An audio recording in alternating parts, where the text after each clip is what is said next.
Aquarius, I love that you're here. And today we are going to talk about April 12th, 2025, the full moon in Libra. Sorry, I'm having coffee. All right, put that over there. We'll look at Aquarius sun, moon, and rising with specific messages for each. We'll look at numerology, astrology, and tarot cards, and we'll end the reading with advice for your sign. And in the description box, I have links for meditations for each of these tarot cards that I drew for you today. So let's start with numerology. And numerology for that day is a 7. And 7 represents deep reflection, spiritual enlightenment, and personal growth. For Aquarius, this number urges you to look inward, seek balance, and embrace karmic lessons. You may find yourself reevaluating past decisions and relationships, feeling called to make amends or rediscover old passions. Perhaps you reconnect with an old friend or a mentor who offers new wisdom. In astrology, it's the full moon in Libra. And the full moon illuminates your 9th house. That's philosophy, higher learning, and expansion. And it's urging you to embrace growth and see a bigger picture. So let's start with the sun. Now the sun, it's in your 3rd house. That's communication, learning, and curiosity. And the sun in Aries pushes you to speak your truth and explore new ideas. Maybe you finally expressed something you've held back for a long time, perhaps writing a letter or having a deep conversation, or you start a new intellectual pursuit. The moon, like I said, it's in Libra. It's a full moon. That's your 9th house. And it's inviting you to step back and look at life from a broader perspective. You might feel called to study something new. You might even book a spontaneous trip or dive into a topic that sparks your curiosity. Mercury is in Aries, and that is your 3rd house. That's fast-paced thinking and new conversations. So Mercury in Aries encourages bold conversations and mental clarity. You might finally get closure on an old issue through a direct, honest discussion. Venus is in Pisces. That's your 2nd house. That's about values and self-worth and finances. So Venus here encourages you to nurture yourself and redefine what truly matters. You may start rethinking your financial goals or what makes you feel secure in life.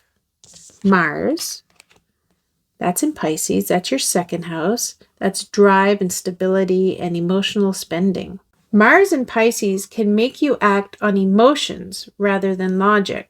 So perhaps you suddenly feel compelled to splurge on something meaningful, a nostalgic object, a gift for a loved one, or a personal investment. So we're going to look at the tarot cards. And the first one I pulled for you was Judgment. Judgment is about awakening and renewal and second chances. It's about self-realization and accountability and new beginnings. And it urges you to reflect on past choices and step into a new chapter. You might feel yourself reconciling with someone from your past or realizing you've outgrown an old belief system. So here's the advice. Trust that everything happening now is part of your personal evolution. Then we get Temperance. Hey, there you are. Temperance. That's about balance and healing and divine timing. It reminds you to go with the flow and stay patient and trust the timing of your life. It encourages moderation and wisdom and emotional balance. Maybe you feel torn between rushing into something new and waiting for the right moment. This card tells you to trust the process and move forward with grace. So here's the advice. Balance is key. Avoid extremes and trust the natural rhythm of things. And then we have the 6 of Cups, your last card. Hi, camera. There you are. Nostalgia, reconnecting with the past, and inner child healing. So this card represents reminiscing and childhood memories and heartfelt connections. It urges you to embrace your past, but not get stuck in it. You might reconnect with an old friend. You might visit a childhood place or rediscover a hobby that once brought you so much joy. So the advice is to find the joy in the past, but don't let it define your future. Let's talk about Aquarius Sun, Aquarius Moon, and Aquarius Rising. So Aquarius Sun, that's your core identity, that's your life path, and that's your ego. As an Aquarius Sun, you are independent, you're innovative, and you're forward thinking.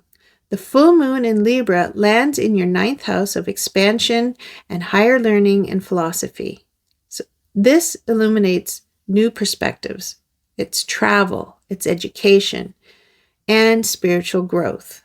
An Aquarius Sun may suddenly decide to apply for an international job or an education program. They might feel a strong urge to break free from routine and explore something new, whether that's a trip abroad or diving into a new intellectual pursuit. So the key message is your mind is expanding. Embrace new perspectives and opportunities that push you beyond your comfort zone. Aquarius Moon, that's emotional world. That's the inner self. That's the subconscious reactions. An Aquarius Moon processes emotions intellectually rather than sentimentally. The full moon in your 9th house can bring an emotional realization about beliefs and personal freedoms, or a need for adventure. An Aquarius moon may feel emotionally restless, crave a deeper sense of purpose. They could find themselves questioning old beliefs or traditions, seeking answers through philosophy or religion or personal introspection. Alternatively, a conversation with someone from a different culture might spark a major emotional revelation. So here's the key message. Your emotions are pushing you towards growth. Don't resist the call to expand your horizons. Aquarius Rising. That's about first impressions, an external world, and your personal drive. As an Aquarius rising, you appear intellectual and unconventional and free-spirited. With the full moon in your 9th house, your public life may involve international connections, education, or a major perspective shift. An Aquarius rising could receive an unexpected opportunity to teach, to mentor, or speak on a larger platform. They might also decide to take a spontaneous trip or make a bold decision about their long-term future. So here's the key message. This is a time to embrace bold new experiences. Trust the journey and allow yourself to explore. So here's a summary of the day for Aquarius. On April 12th, 2025, it's a day of reflection, of healing, of new beginnings. It's about judgment. Embrace your personal evolution and release past. Temperance. Find balance and trust divine healing. And then the 6 of Cups. Cherish past memories and don't dwell on them. Here's a real life takeaway. Past lessons are coming full circle. Embrace what they've taught you. Balance nostalgia with growth. Look forward, not just backwards. Now is the time for second chances, whether in love, career, or personal healing. Opportunities are unfolding. Stay patient and trust the timing. Here's the advice for Aquarius on this day. This full moon calls for reflection, for healing, and moving forward with wisdom. Trust that the universe is guiding you towards something greater. Oh, I love that for you, Aquarius. I love that you are here, and I hope to see you in another reading.